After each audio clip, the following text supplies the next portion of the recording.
ભાત ચીકણા બનતા હોય તો આ વિડીયો જરૂર જોજો. ભાત કેમ ચોંટે છે, કારણ અને સોલ્યુશન બંને અહીં અવેલેબલ છે. દાળ ભાત પ્રેમીઓ માટે તો આ ખાસ વિડીયો છે.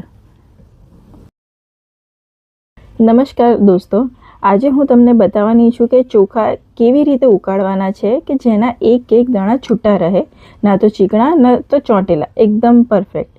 તો મેં સૌથી પહેલાં અહીંયા 1 કપ બાસમતી ચોખા લીધા છે. જે ઇન્ડિયા ગેટના બાસમતી રાઈસ આવે છે એ મેં અહીંયા લીધેલા છે. એ ક્વોલિટી વાઇઝ ઘણા સારા હોય છે અને એનો દાણો એકદમ છૂટો રહે છે.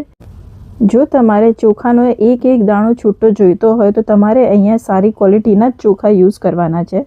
તો સૌથી પહેલાં આપણે એને 3 થી 4 વખત પાણીથી ધોઈ લઈશું. મેં અહીંયા 3 થી 4 વખત ચોખાને પાણીથી ધોઈ લીધા છે. ચોખાને 3 થી 4 વખત પાણીમાં ધોવાથી ચોખામાં જે સ્ટાર્ચ રહેલો હોય છે એ બધો નીકળી જાય છે, જેથી કરીને જ્યારે પણ આપણે ભાત બનાવીએ છીએ ત્યારે એ ચીકણા રહેતા નથી. જો તમે ચોખાને બરોબર નહીં ધોયા હોય, એમાં હજુ પણ સ્ટાર્ચ હશે તો તમારા ભાત 100% ચીકણા જ બનશે. ચીકણા બનવાનું કારણ એક જ છે કે ચોખામાં હજુ સ્ટાર્ચ છે. તો હવે આપણે આને પલાળી દઈશું. આપણે એને 20 થી 25 મિનિટ માટે પલાળવાના છે.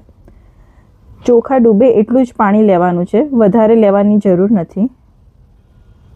હવે આને 20 થી 25 મિનિટ આપણે રેસ્ટ આપીશું, પછી એને ગરમ પાણીમાં ઉકળવા મૂકીશું. ચોખાને પલાળવાથી શું થાય છે? ચોખાને પલાળવાથી ચોખા સરખા ફૂલે છે અને દાણા તૂટતા નથી. તેટલા માટે આ સ્ટેપ કરવો જરૂરી છે. મેં અહીંયા પાણી ગરમ કરવા મૂકી દીધેલું હતું. આમાં મેં 7 થી 8 વાડકી પાણી લીધું છે.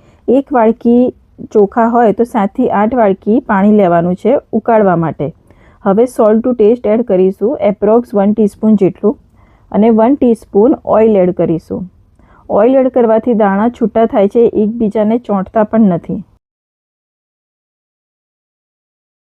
પાણી ઉકળવા લાગ્યું છે. પાણી ઉકળે પછી જ ચોખા એડ કરવાના છે, એની પહેલાં નથી કરવાના. ચોખા એડ થઈ ગયા છે. હવે બધું બરાબર એક વખત મિક્સ કરી દઈશું અને ઉકળવા દઈશું. આપણે આને 8 થી 10 મિનિટ માટે ઉકાળવાનું છે. 8 થી 10 મિનિટ ઉકળ્યા પછી ચેક કરવાનું છે કે ચોખા કૂક થયા છે કે નથી થયા. આપણે 90% ચોખા કૂક કરવાના છે. વધારે કૂક કરશો તો એ વધારે ચડી જશે અને ઓછા કૂક કરશો તો કાચા રહેશે. એટલે 8 થી 10 મિનિટ પછી આપણે ચેક કરીશું ચોખા થયા છે કે નથી થયા. જો જરૂર લાગશે તો ફરીથી કૂક કરીશું, અને જો જરૂર નહીં લાગે તો ત્યાં આપણે ગેસ બંધ કરી દઈશું. અત્યારે મારો ગેસ મીડિયમ ફ્લેમ પર જ છે. તમે જોઈ શકો છો ચોખા થઈ રહ્યા છે. એક વખત મિક્સ કરીને ચેક કરીશું. હજુ થોડા થવાના બાકી છે. તમે જોશો તો તમને ખુદને આઈડિયા આવી જ જશે કે આ કૂક થયા છે કે નથી થયા. તમે જોઈ શકો છો. ફરીથી ચેક કરી લઈશું. હવે ચોખા થઈ ગયા છે. ગેસ બંધ કરી દઈશું અને ચોખાને આપણે સ્ટેનરમાં ગાળી લઈશું.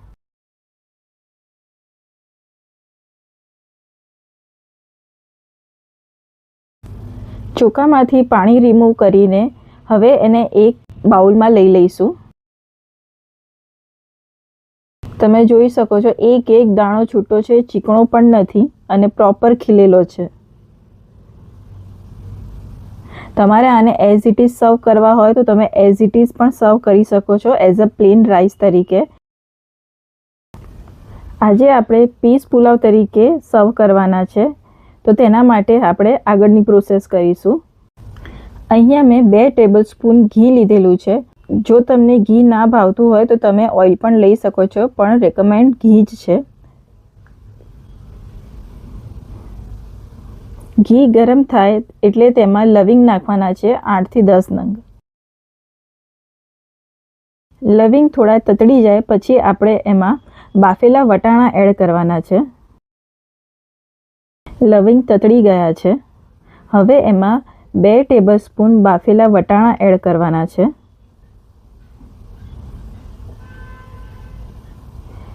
એને 20 થી 30 સેકન્ડ માટે જ કૂક કરવાના છે, વધારે કૂક કરવાની જરૂર નથી.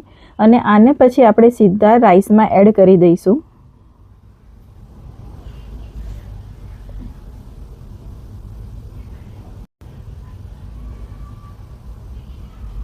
રાઈસમાં એડ કરીશું. હવે હલકા હાથે બધું મિક્સ કરી લઈશું.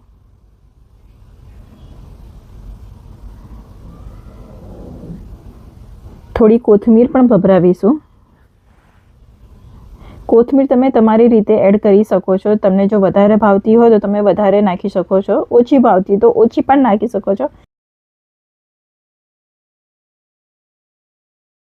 હવે આપણા રાઈસ રેડી છે, સર્વ કરીશું. તો તૈયાર છે આપણા એકદમ છૂટા પરફેક્ટ રાઈસ. જો તમને આ વિડીયો ગમ્યો હોય તો લાઈક કરો, શેર કરો અને સબસ્ક્રાઈબ કરજો.